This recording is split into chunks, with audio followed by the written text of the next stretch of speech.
Welcome to Scary Basement. Each week, me and my friend Mikey are drawn inexplicably and supernaturally to this very basement, wherein lurks every scary thing that has ever been, including a Mary Poppins bag, but evil and full of monsters, a cursed hairbrush that eats your hair, a Godzilla, but tiny, and a cartoon Popeye come to life, who is also a werewolf. I'm Roxy Polk. And I'm Mikey McCollar. Mikey, let's start out, as we always do, with the scariest thing that happened to us this week. So what went down in your life outside the scary basement that spooked you to your very bones? Roxy, I'm going to issue a big-time spoiler alert for the season finale of The Rehearsal on HBO Max. Okay. It's a Nathan Fielder program. I can't remember if I've talked about it. It's very much been a thing that's making me happy. But in the season finale of this show, Nathan Fielder, who is a person who is self-admitted, struggles to connect with people, does a lot of rehearsals where he practices different events. And so he's practicing what it would be like to raise a child. So they hired a number of child actors.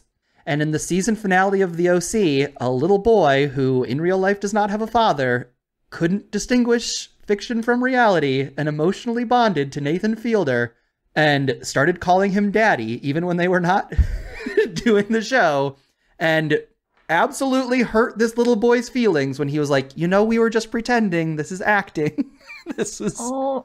And the question is, did he go too far? And Nathan Fielder sure seems to think the answer is yes. The second half of the episode is him trying to make it better, and he keeps going and showing up to this little boy, and eventually the little boy gets better. So what's scary to me ultimately about this is somebody who also has anxiety about my ability to connect to people. It's that there's kind of no right answer. You either form a bond with somebody and hurt them, or you stay out of these people's lives and cost yourself valuable relationships, which we also see Nathan Fielder do. He later recommends to his other actor son to, if the bullies are being mean to you, just say like, yeah, I don't want to hang out with you, and distance yourself from them, even if you may want to be friends with them. So there's no right way. We're in a minefield for us people with anxiety, Roxy, and I don't know what to do. I'm either going to hurt somebody or I'm going to lose somebody, and I don't know what to do. I think generally that is absolutely terrifying, and yeah, it's really hard to connect with people. This guy, though, he's an adult, and that's a child, and there's a power dynamic, and he should have known better to just not do that in this case. I'd say in this individual case, as someone outside looking in and who now knows how it went down, like, yeah, you shouldn't, maybe don't do that with kids, because they literally can't distinguish reality from fiction the same way an adult could. Yep. But I think the anxiety at the root of all of this that you're talking about, how it's difficult to connect with people, and yeah, you gotta weigh the... Nobody knows what to do. Yeah. I think as long as you're trying, I think you won't regret trying. Like, I usually weigh it in my mind is, will I regret not having tried this or not, I guess. And that usually makes the decision for me. And then either way, I chose to do it, so it's on me if it turns out bad, I guess. That's fair. What's making you spooked out these days? The thing that's making me spooked out is a little more surface level this week. It is scary Ring doorbell footage. Ooh, those are scary. I've seen these. Have you seen... Okay, so you've seen some of these where it's just like some fucking weird people who just will come up to your doorbell at night that you don't know they're doing that and just do weird things. I remember there was one video of like a dude just licking a camera for like a really long amount of time. So those are just like individual weirdos, but then sometimes people will catch... I think there was like a woman being chased down the street one time that got caught. Whoa. Another thing where there's just like weird screaming and you see the people in the house like wake up and go outside and be like, where is that coming from? Like, should I call 911? Is somebody in trouble? Or is it like somebody's TV too loud? Like they couldn't tell. And then like that went viral and people were like demonizing the people to be like, why didn't they call or do something? It's like they didn't know what to do. Yeah. But then also like weird things. It's good somebody spoke up. Yeah, I guess. Against these people who have a Ring doorbell. Yeah, therefore like, an obligation to save society. Yeah, apparently. And just like odd noises, weird like possible creature sightings, or also just like, there'll be a less scary version is, a frog got really up close to the camera for some reason, and now we were just looking at a frog for a bit. Well, Roxy, it does kind of like, that's the idea of having a home. It's like, this is the place where I'm safe. And the Ring doorbell reminds you that like, you're not that safe. Like, just beyond the door is not just scary things, but unexplainable things. Like, sometimes, like, a man will put on a hood and just, like, stand in front of your door and, like, shimmy back and forth and leave. And you're just like, how come? Like, and that's way worse than if he, like, brandished a knife. Because then it's like, oh, okay, then I've just got a knife to dodge. I don't know what this shimmying man is up to. Yeah, there's this very scary one where, like, a dude saw a woman in her kitchen, went around to the front door, and, like, kept ringing the doorbell and being like, excuse me, can I ask you a question? And just said it 1,000,000 times. And was like, can you just let me in? And he kept repeating it. And, like, the woman didn't answer the door or talk to him, but the husband was, like, on the app and could talk to the guy through the door and was like, what, dude, like, what do you want? What do you want, buddy? And he literally straight up said, like, oh, I was going to rape and kill the woman who's in the house. I saw her from the window. He was like, no. Excuse me, what? So they called 911 and stuff, and they eventually picked up the guy, and he was, like, either on something or he was just, like, not mentally there. He had, like... And the weird thing was, I think he had been more of in a normal headspace or something up until a couple of weeks ago, until he just, like, turned up here at this person's door and then got arrested. And they were like... Dude, what are you doing? We have no idea what is happening in the world, and I wish we did. I wish we could understand a little bit of the world. It's terrifying. Absolutely terrifying. Anyway, here's Demon Bot up to make our life even more complicated after all that. Mikey and Roxy, I felt this discussion needed a non sequitur interruption. This week you were assigned the 2022 prequel to the Predator franchise, Prey. Did you watch the film or your soul's forfeit? Yes, I did. Did you, Mikey? I did also watch Predator, thank God. And by Predator, I mean Prey. Yes, I said the same thing. It's an easy mistake to make. The new Predator movie, which is called Prey, yes. I watched that, Demon Bot. Good, then you may keep your souls, for now. He just took off straight through the ceiling. Wow. Okay. And wouldn't you know it, that's just another level of the scary basement up there. I thought he was going to be on the ground floor. Nope. We're in a non-Euclidean space. The basement just keeps going. Oh, great. Now we're doing a House of Leaves thing over here. Yeah. Unbelievable. I guess we've always been doing that, Mikey. Every episode is a House of Leaves situation. We just don't know it. Until we know it. I mean, honestly, you could say that for any movie. The Wolf of Wall Street, until he finds a door in his house that leads deep down into an unexplorable madness zone, could be a House of Leaves story. Wait, does that actually happen? No. Oh, okay. He just that would make me watch Wolf of and Wall Street. Manipulates people in business. It's nothing supernatural at all. Well, fine, then I'll never watch Wolf of Wall Street. Okay, you convinced me. Yeah. That was what you were trying to do, right? Probably okay. So yeah, this week we watched Prey, Mikey. Mm-hmm. How about we start off with a plot summary for those listening to the episode up at the basement door? I would love to do that. All right. The year is 1719. We meet Naru, a Comanche woman trained as a healer who dreams of being a hunter. While tracking a deer with her good boy dog Sari, she sees a predator ship. However, she views it as a thunderbird, thinking it an omen to inspire her. Back at her village, a hunter has gone missing, taken by a mountain lion. Her brother Tabe and crew go out to find it, and she tags along as she can treat the wounded and is the best tracker in the tribe. They find the missing hunter with Naru's help, and her medical expertise allows the man to survive. She also notices strange tracks that are too big for a bear. Naru's brother and another hunter choose to stay behind to hunt the mountain lion, and Naru chooses to go with them. Along the way, Naru finds evidence of strange kills, including a skinned rattlesnake that is somehow, horrifically, still alive. Trio devise a trap, and eventually Naru is on her own, facing down the big cat. Right as she's about to strike, explosions and lights from the predator in the distance distract her.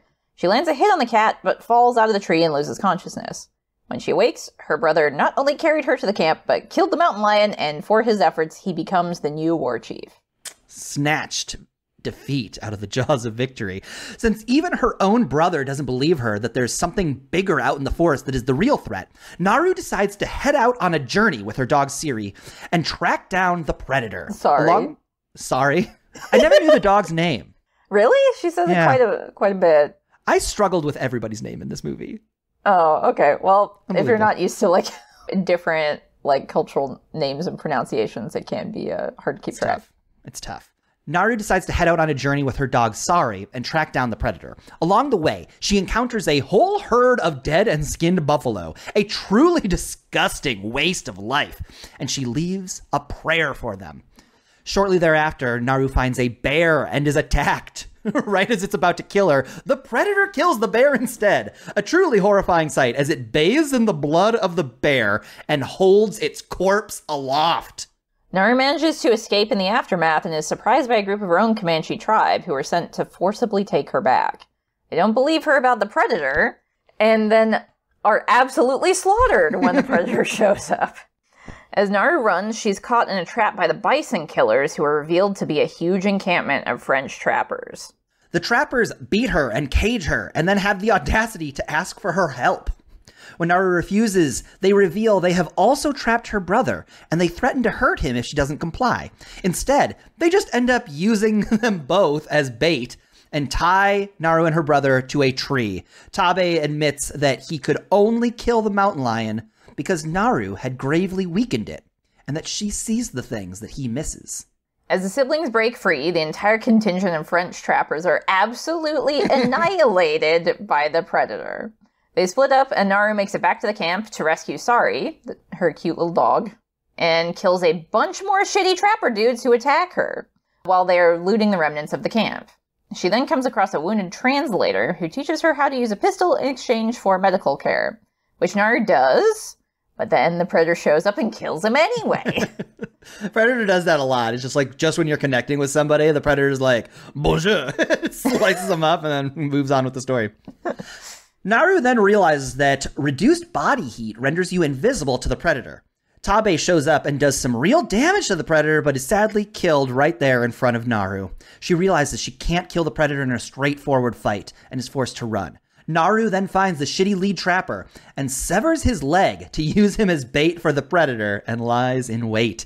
She knocks off the predator's mask so she can use it for herself, as it contains the target lights to use its spear gun. She then runs into the forest and sets up a trap. She fights the predator and leads it into a muddy bog, trapping it. Then, using its own weapons against it, kills it. Naru paints her face with the green blood of the predator and takes its severed head back to her tribe as proof of her hunt. She is then named the new war chief for her efforts and tells them it isn't safe in this area and that they must move camp. She has proven to the tribe and to herself that she has what it takes. And that is prey. That is prey. Big prey energy from this movie. Of all the movies I've seen, this had the most prey energy. You know, I gotta give it to you, Mikey. I agree. It does have the most prey energy.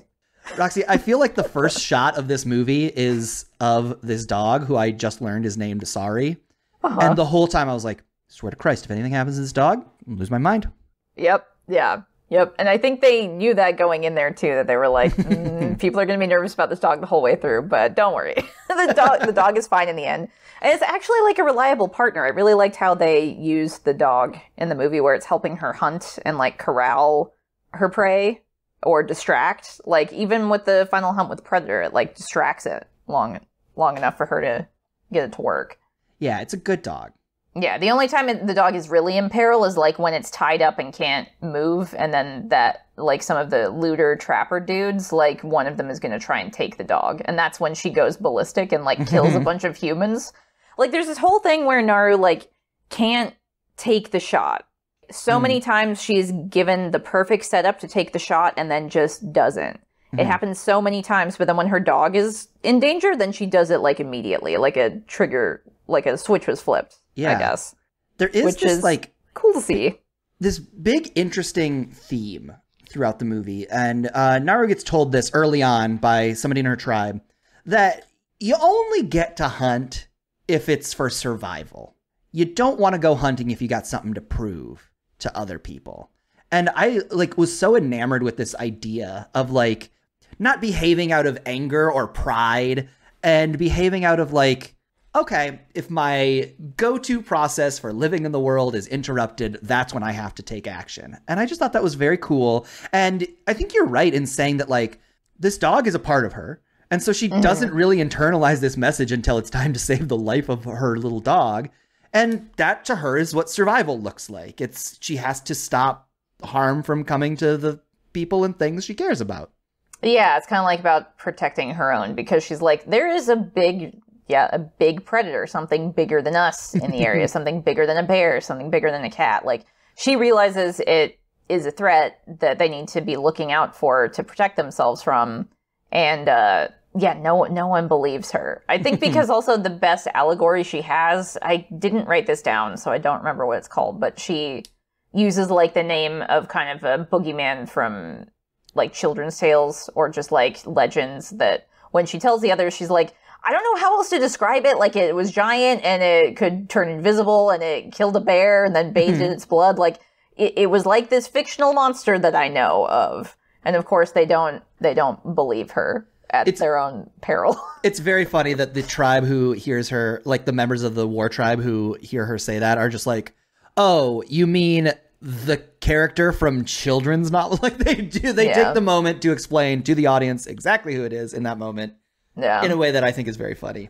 That whole scene, too, like, they're trying to forcibly take her back, and she's like, nuh-uh. She fights really hard and actually beats down the dude who was trying to capture her, and it isn't until they, like, gang up on her to be, like, 3 against 1 that she, like, actually goes down. Yeah. And then they also, like, tie her up, because, like, her brother's the new war chief, so they're just like, we just gotta do what he said, and he said bring his sister back. Didn't say how, I guess. We'll just be a piece of shit and do it this way. Roxy, can we talk about what, like, a weird, cool setting this is? Like, this is not something you see in horror movies. Like, it's such an interesting place to take the Predator series. Like, I just feel like thinking about, you know, the sequels to Halloween or Maniac Cop. They're just like, it's more teens and it's in a new neighborhood. And it's just, like, kind of the same thing. Like, this is a completely different world, a completely different culture. It's clear why, like, we always talk about this, how, like, what is the big idea behind, like, Predator? It's about hunting, and hunting was a huge part of Native American culture. And so it's like, of course, that's why you take a hunter and put them up against a hunter monster. Like, it's so smart. It's so interesting. It's such, like, a great exploration of a kind of story like we never see, really. And I would even go so far as to say, it's like one of the most original horror movies I've ever seen. It's very cool. And I think taking it from this time period, I thought it was the coolest thing to just be like, what if all of the Predator movies were just like predators dropping on the planet in a different part of the world in a different time where people have completely different weapons? Like, it's honestly boring to see them fighting Marines in modern day, like with modern day gear. It's so much cooler to be like, what would people of the past have done? Like, they've got like a throwing hatchet. She has like a throwing hatchet and bow and arrow. And then we've got these French trappers who have the flintlock pistols, which, man, when they discuss like how you load them, I was like, man, how did humanity ever progress past ever using these? Like, what an arduous task. It takes like 10 minutes to load a single bullet. I would argue we could go back to that form of... I would rather, honestly. Like, all right, guns are about protecting yourself. Great. It takes 25 minutes to assemble the tools to reload them. But I thought how it was interesting with the juxtaposition of that to be like, these are supposed to be modern technological marvels for, like, you know, 1719. But honestly, her bow and arrow is a lot more effective than these stupid things. You can shoot it faster. And when you see Tabi fight it, it's this really cool thing where, like, the Predator is in the middle and Tabi is, like, landing hits on it, like, going around almost in a circle. And he is, like, shooting it with an arrow, then grabbing that arrow back and shooting it again with the same arrow, which is just, like, so cool. So it was really interesting the way that they took these weapons, which you could say, like, oh, it's more primitive. But it's like, no, actually, it's really versatile for a reason. And just because it was, like, you know, 300 years ago didn't mean people weren't smart and ingenious enough to figure out interesting ways to do stuff like this. It's almost like that they are plying their craft, right? It's like they are experts with a bow and arrow in a way that maybe hunters today are experts with a rifle, but maybe not. It's almost so easy to use. You can be an amateur and pick it up and use it. Like, they got really, really good at using their bow and arrows and using their... Do you think they actually had the What Naru does in this movie is tie like a rope to the end of her throwing hatchet and basically gets the like God of War PlayStation 4 like press triangle to return the thrown hatchet to your hand option. You think they really did that in the Comanche tribes? That's a good question. I don't know, honestly. I'm definitely too ignorant to know any sort of deeper knowledge about that. All I can just kind of intuit is that when other people see that she did it, they like kind of make a joke about it. So it's like she came up with an ingenious way that works for her specifically and the way that she fights, but nobody else really seems to have done that or really even seem to realize what she did. They're like, oh, you just need to like be able to retrieve it. And it's like, technically, yes, but like that's so she can throw it out again much faster and doesn't have to walk over there. Like she found a much more efficient way to use an already existing weapon. And you see her like come up with the idea and then train with it and then pull it off, sometimes not as effectively. Like when she's stuck in the mud, it's like, what, it took her like 6 tries or something before she almost suffocated in the mud to use it.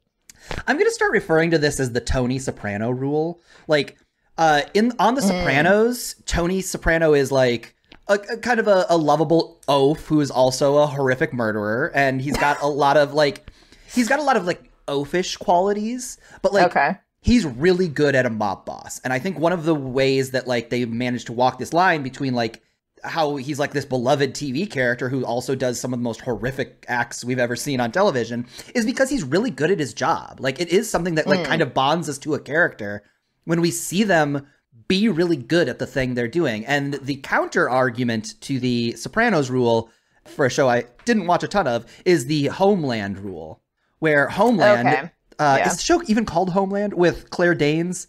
She's like a spy. I'm not sure, but I know exactly what you're talking about. Yeah. I think maybe it's Homeland. I don't know. She's like not a great spy. She like a lot of the plot hinges on her making huge mistakes that like lead the plot forward, but she's not like good at her job. Sounds really frustrating to watch, honestly. But like we see Naru be an awesome hunter. She's like, we are the idea of her like observing so patiently and clearly, and the ways that pays off later in the movie when she notices how the predator is behaving and is able to adapt her tactics to better serve her purpose of murdering him. It's like, oh yeah, I love this character because they're good at their job. And if the point of a story like this is to project yourself into the protagonist, then you feel like you're good at hunting. Like if we have truly bonded with this character, we feel like a powerful badass when she figures out ways to kill a predator. Well, she's also like an underdog. It's very much an underdog story, so you kind of can't help but root for her just to begin with, where it's like everybody's telling her she can't be a hunter. And they're like, oh, you're good at medicine, you should just stick to doing that. And they didn't really specifically say, because I don't know how much historically this is true, but it seems to be like women do medicine and tend the home, and then the men go out and do the hunting. Like you don't see any other examples of female hunters, and I don't know if that is something that like they upheld or were very stringent about, but it very much felt to me like there was sort of a sexist angle there too, where it's like, well, they're saying I can't just because I'm a woman, and that's fucked up. Like I just want to do it and I'm good at it, so I'm gonna do it even if you guys don't give me a chance. Which you when you see her brother like finally acknowledge her, or like when the other guys are being dicks, he's like, no, she's actually the best tracker. So just let her do it. Right. And then he's like, don't fuck this up. Okay. I'm on a limb here. I think this movie does have a really good like push and pull of like, we see her be successful in hunting and then we see her fail because she hasn't learned the lesson that she needs to learn to become like the war chief for her tribe. Yeah. She needs to go through a process, which is killing a predator, but also like understanding that she can't be doing this out of fury, that she has to be doing this out of like a need to survive. Yeah. And I mean, she's trying to prove it to herself as much as the people around her as well. Yeah. You know? One thing I did want to ask you about, have you ever heard this story? I feel like I might have talked about it before, but this idea that the Native Americans, when Christopher Columbus's ships first showed up on their shores, they ignored them because they were such alien entities to them that their brains couldn't comprehend that. You've brought this up before, which I think you were the only place I've heard this before. You might have said it on the podcast. I don't know. But I guess, yeah, go ahead and say it again, just in case folks didn't hear that episode or misremembering. The notion is that, like, we probably have aliens walking among us, right? Because things that are so alien to us and are outside of our perception of reality, our brains just can't comprehend this, and so they become functionally invisible to us. First of all, I thought it would be very cool if that's what they were doing with Predator. Like, if Predator doesn't actually have an invisibility cloak, but it was just, like, kind of a metaphor for, like, how much of him they are capable of processing. I don't think that's what's going on. Because then, what I did, Roxy, I did my first little bit of outside research for the podcast. Oh, yeah. Oh, did you? Oh, yeah. Give it up for me. I did it. I went and looked up to see, because it's one of those stories that, like, I just heard from somewhere. And, yeah, it's very anecdotal. Right. Was fascinated by it, but, like, and then I went and researched as to whether it was true. It apparently came from, like, one trader who washed up on the shores of North America and was ignored and, like, wrote about that. And then a lot of people saying, like, just because you were ignored, first of all, not all about you, buddy. Yeah. But also just kind of this question that, like, how much of anything that the Native Americans were, like, working, their life was about survival, and if it wasn't an immediate threat or an immediate, like, boon, they were free to ignore it and probably had to because they had other shit going on. So it maybe wasn't as true as, like, there are also a ton of accounts of Native Americans, like, responding very clearly and, you know, I'd say attacking ships. Maybe more like how it was interpreted here, where she sees the Predator ship, thinks it's a Thunderbird because she has no other perspective with which to gauge it. So I'd assume anything like that, they're going to view it through just, like, the lens that they know how. So it's like, yeah, that could be a sea monster over there. Those ships could be sea monsters. I can't tell because they're dots on the horizon. And I don't want to go near that because if I think it's a sea monster, that's not something I want to run into, you know? And then you could have the settlers be like, they just didn't see it because we're smarter and better and we're just going to take over everything, you know? Yeah, listen, that's a possibility. That's a good angle to go down. It does make me want to make a movie like this where we see the monster through the lens of the character. And Predator has, like, a pretty established mythology, right? He's got certain weapons that we know he uses in previous movies. He's got certain ways that he works. Oh, so one thing I was going to ask you, I've not seen any other Predator movies.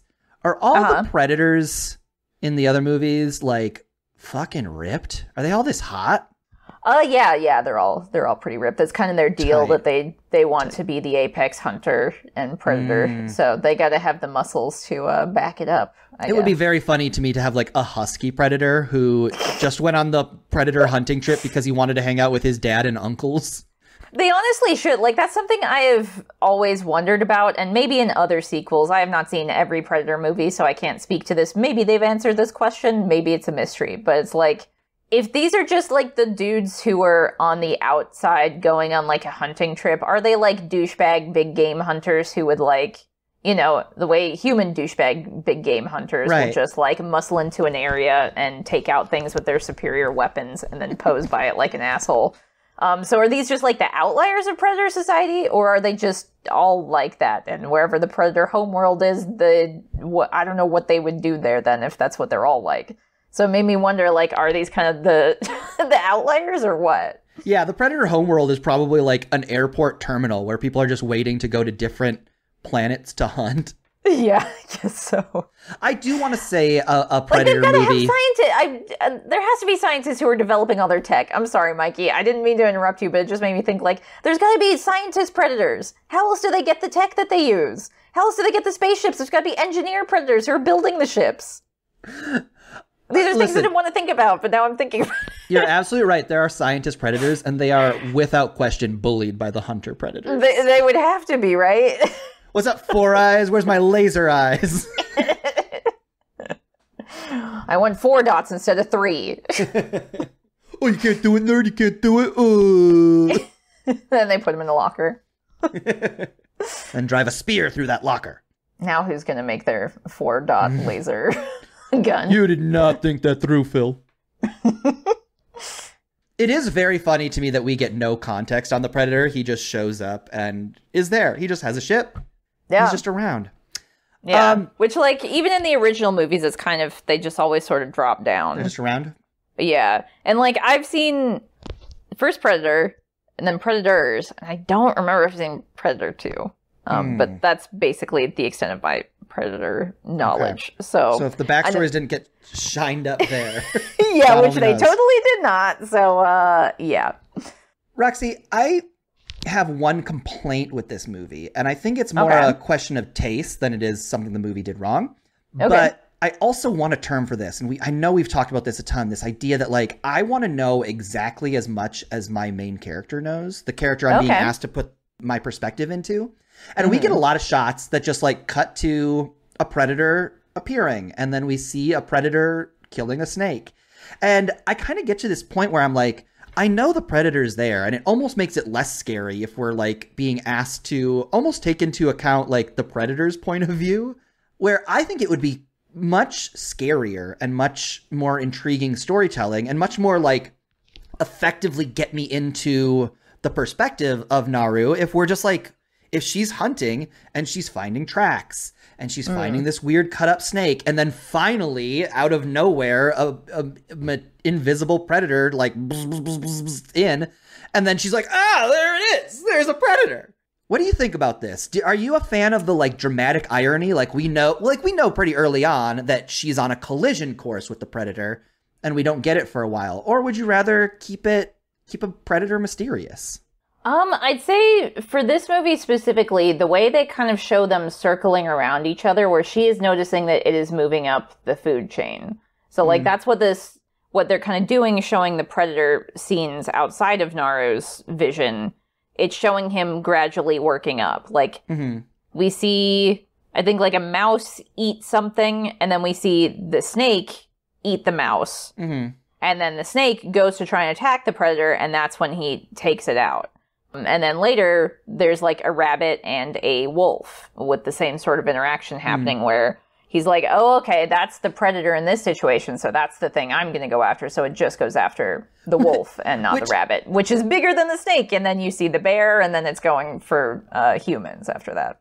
You're making a great point, and I am so sorry to interrupt you with this, but it is very funny how easily the predator kills the wolf. I was like, this dude's playing a video game on easy mode. That wolf has no HP. It dies in one slice. It's really upsetting.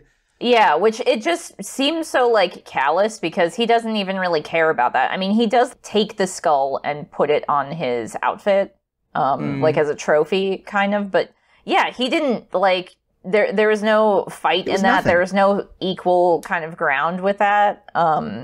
Whereas, like, later, he only seems to pay attention to the weapons, where it just shows, like, he probably doesn't know anything about the creatures of Earth, so he's probably like, oh, that's the biggest thing here, I guess, for now.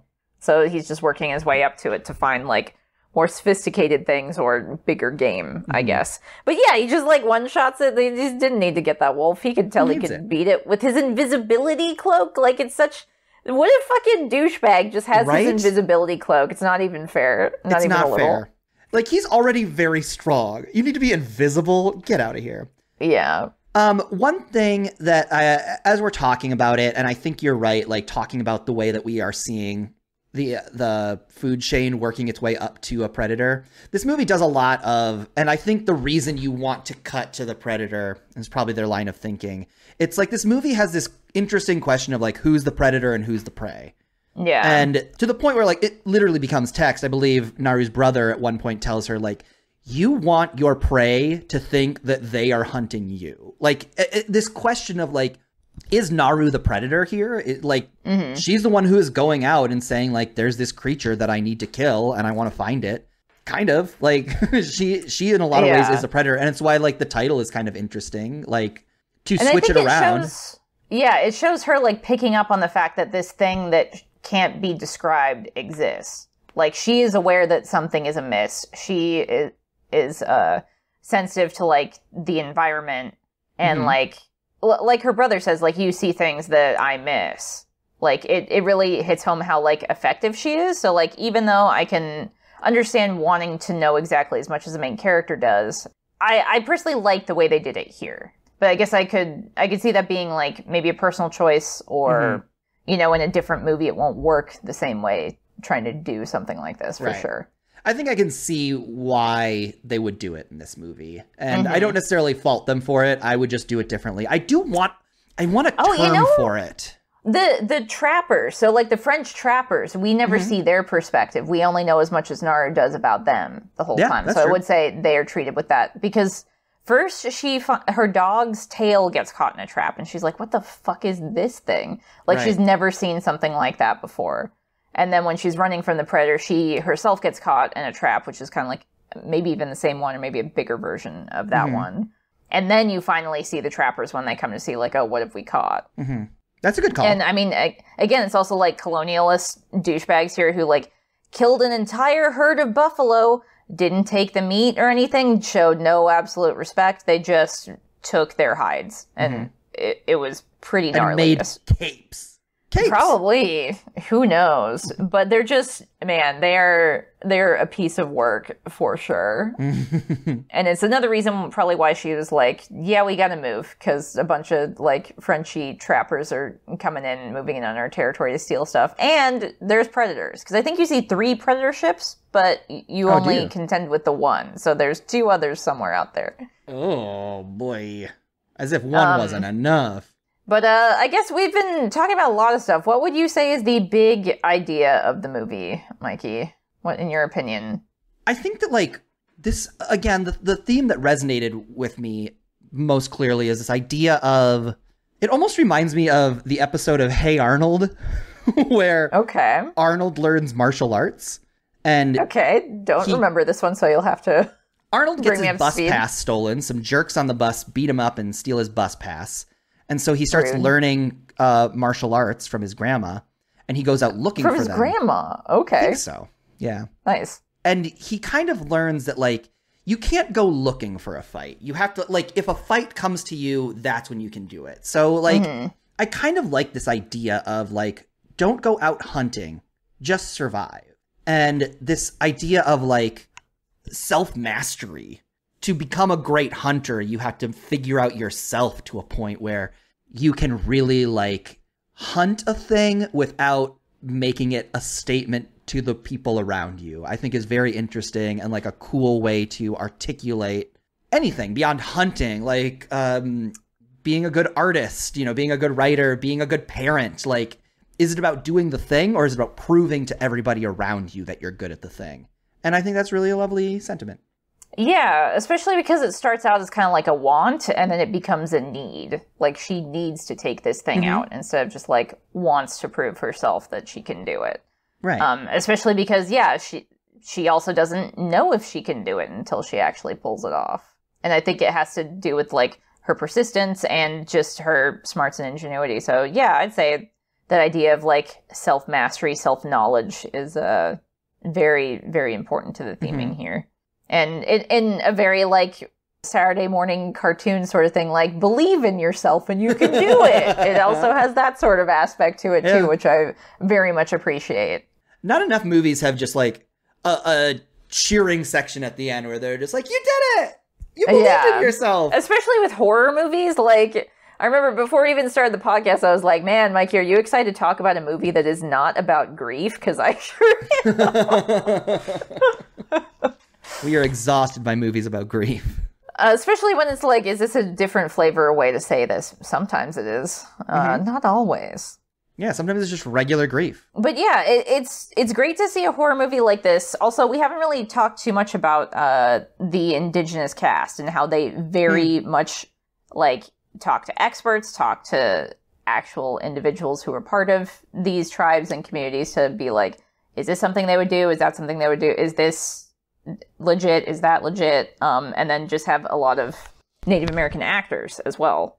And I didn't start it to see, like, how it changes the movie, but I believe on Hulu there's a Comanche dub of this movie. Yes, which I wanted to watch it a second time with that to see what it's like, because it would be very cool. And I've heard it recommended that it's like, if you're going to watch it, that is the way to watch it. And I was like, that would be cool if I wasn't trying to, like, process several things at once while I'm watching this movie. If I didn't have to take notes during it, I would love to. So, Mikey, do you have a question for me? Boy, do I. Okay. All right, Roxy, pretend that you have 24 hours notice that you're going to fight a predator. Oh no. All right. What do you fill your backpack with to prepare? So I don't want to fight a predator, Mikey. Oh. So what I would do is just make sure I'm beneath its notice. Maybe take a bunch of ice packs, some sort of other thermal insulator thing so it can't see my body heat. And maybe bring like a book or a Nintendo Switch or something and just sit there for a bit until it passes me by. Right.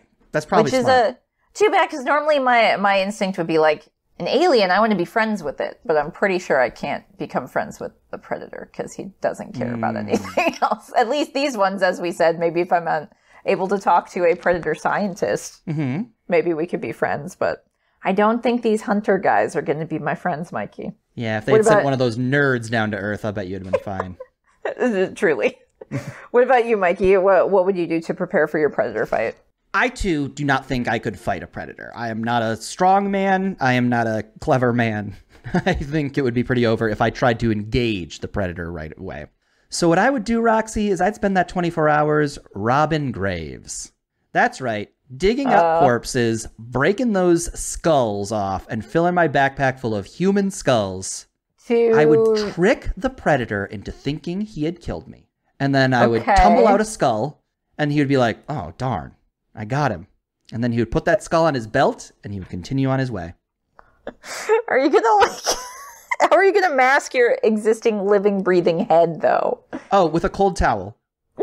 Okay, sure. I'm gonna be very hot. Like, I'm gonna run for a long time, but then I'm gonna wrap a cold towel in my head, like one of those guys who, Jack Nicholson, right after he gets surgery in the first Batman movie. Like, I'll have a cold towel wrapped around my head and just my eyes peeking through. And I will be running. I guess I just need one skull. I guess I just needed to rob one grave. I don't know why I would rob multiple. But then I just have my skull. The spinal. Why am I just the spine? Spinal. Excuse me. Yeah. The spinal spine. Get it with the spine attached, because that's usually how they do it. It's a good call. That's a good call. Yeah, I'll grab the spine too, and then I'll just be running, and I'll quick pull out the towel and wrap it around my head, and then I'll stumble, and I'll throw the spine and head forward. And Predator will grab it, and he'll put it on his belt, and he'll say, my job here is done. And then he'll go back to Predator Planet and kick back with a nice cold Predator beer. There you go. Show off his skull trophy to his uncle and his dad. And then his uncle and his dad bully him. And that's why he goes to work and bullies the scientists. Wow. Yeah, man. It's a circle. Toxic. So, Mikey, on a scale of 1 to 9, because the number 10 does not exist in the Scary Basement, how likely is the events of the movie Prey to happen in real life? You know, I said a 7. Okay. Just because, like, again, it's one unusual thing. It's a predator. That's pretty unlikely, but not crazy. You know, something unexplainable could happen at any time. I deducted a couple points because, or I'm sorry, I added a couple points because I did like the way that the tribe did not work together. They were like, could have come together and conquered this obstacle in theory, but they didn't. They just, like, there was infighting, there was doubting a woman. They were just like, no, it's not going to happen. And that felt very realistic to me. Yeah, I actually, I said 9 out of 9. Wow. Okay. Because it was like, shitty dudes telling a woman she can't do something even though she 100% can't. Yeah, every day. Yep. Every day. Explaining something she's an expert in to them. Yes, exactly. It's a cool move. So, Mikey, last week we made a bet. So the bet was, does the third build actor survive, according to the IMDb credits for this movie? I said yes, the third build actor will survive. And I said no. And, who did that third build actor turn out to be? He was the Predator himself. Yeah. I don't know how to pronounce his name. I wrote Dane DeLiegro. That's the actor? Yeah. I don't know. What nationality is that? Nobody knows. Okay. It's impossible. Nobody could ever know. Do you think he's as ripped as the Predator is? I mean, I should hope so. Otherwise, I feel like I've been lied to. Yeah. Kind of feels like the one criteria you need to play the Predator. Need to be tall and ripped. There you go. So, Roxy, you are going to get that point. You said he does not survive. The Predator is, of course, killed. Poor Predator. Hoisted by his own laser-sighted petard. Truly. That means the total bet score as it stands. Roxy with 28 points. Oh my god. Okay. Mikey with 22 points. Mikey. Ty with 2. Something will happen at 30. Okay, Mikey, I don't know if I'm prepared for 30. You got to start getting some wins in here, okay? I'm going to try. Okay.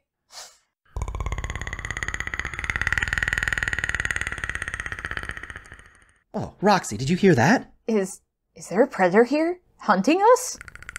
Hold up there, Predator. Let's see your hunting license. Sorry, pal, but you know the rules. You Predators have to renew your hunting license every season. No license, no killing people. Hold on. Who are you, and why is that predator listening to you? I'm with the U.S. Fish and Wildlife Service, and I'd hope this predator listens to me. I've authorized to slap his butt with a $750 fine for hunting people without a license, even if it is people hunting season. Sure, here's my supervisor's number, but he'll tell you the same thing.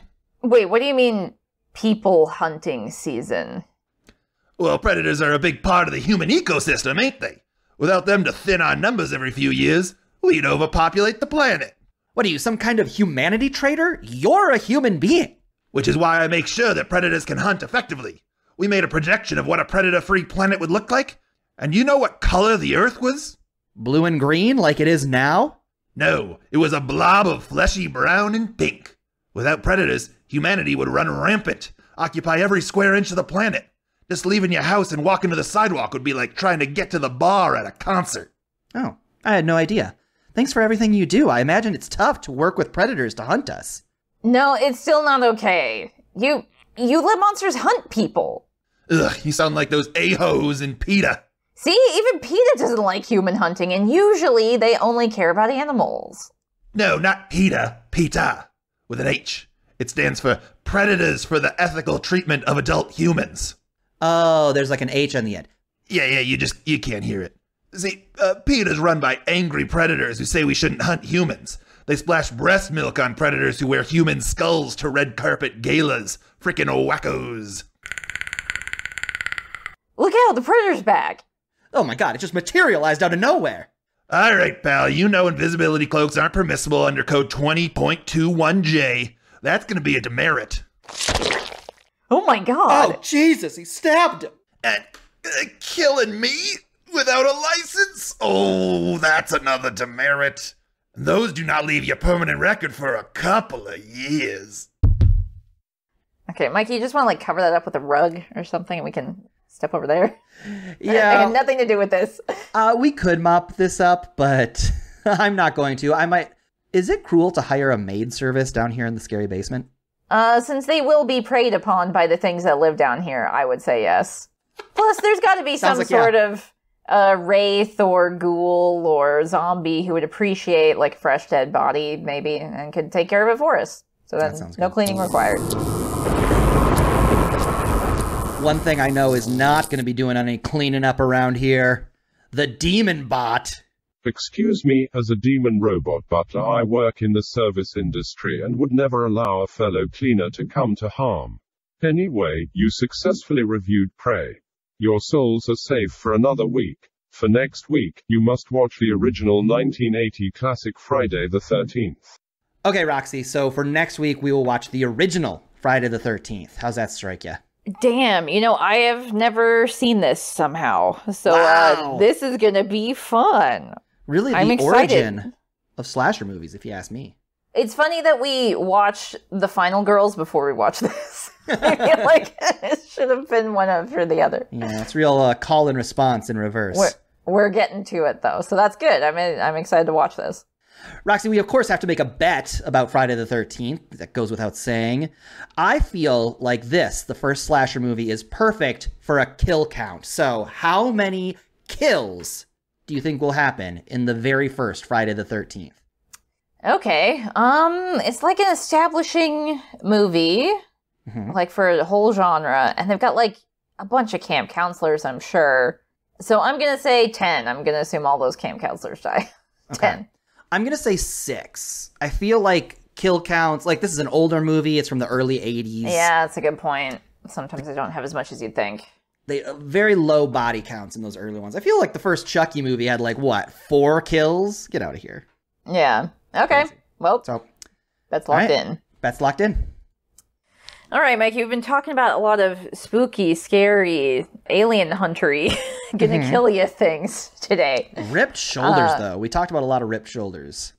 Like muscular or like torn in half because the predator killed you?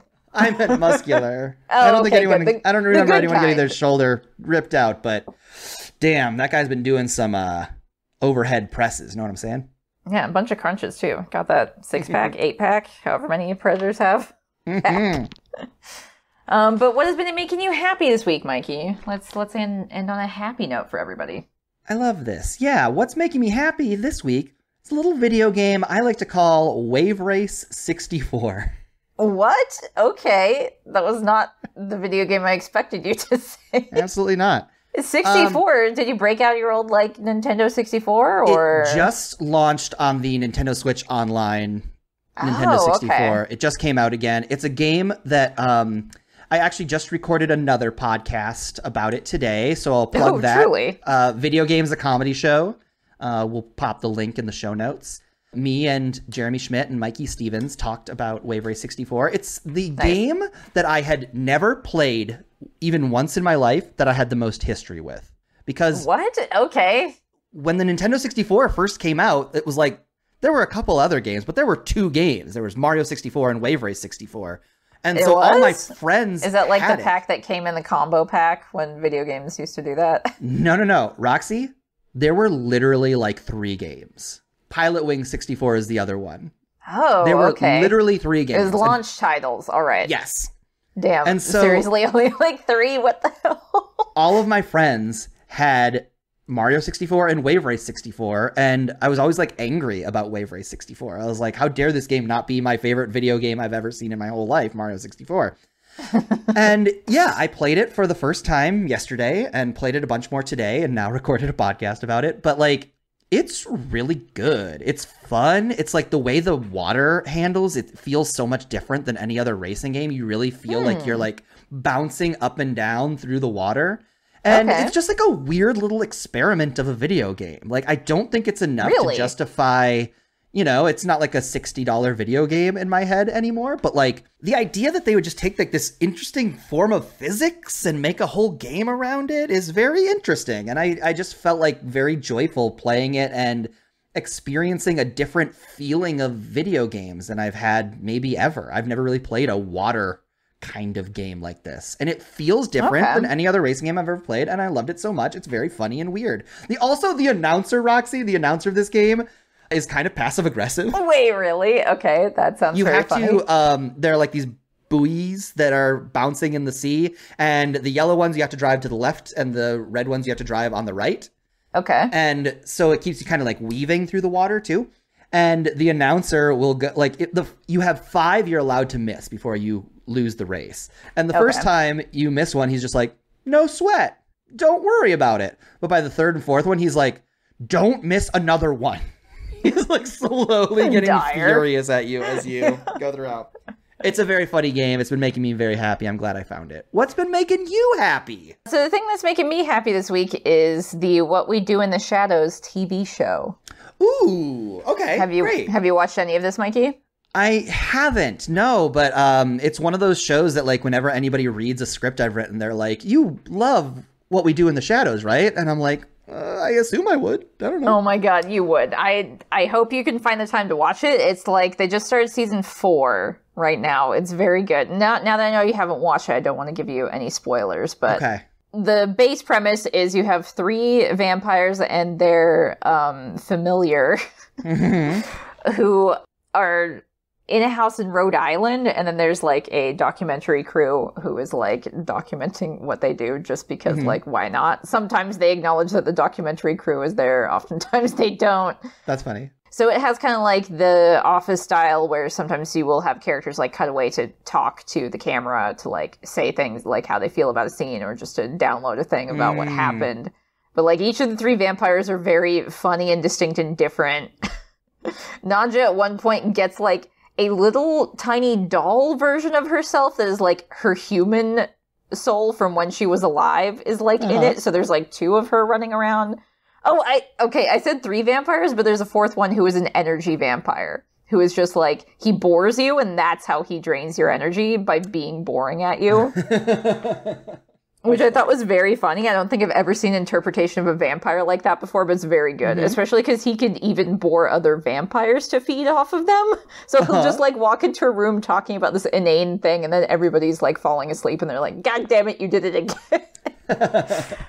And then their familiar guy, who is named Guillermo, he is like my favorite. He's got to be like everybody's favorite. I love all of the characters, but Guillermo is the best. He's like been serving them for 10 years, and he wants to be a vampire so bad. That's why he's serving them. But like, they treat him like shit, and it doesn't seem to be in the cards. Every time he thinks they're going to finally turn him, they don't. Which, like, we're in season 4, so, like, a lot of stuff has happened to, like, change up the cast and everything in terms of, like, dynamics, but a lot of stuff stays very much the same. It's a hilarious show. It's very funny. It's surprisingly relatable, despite the insane things that they're doing.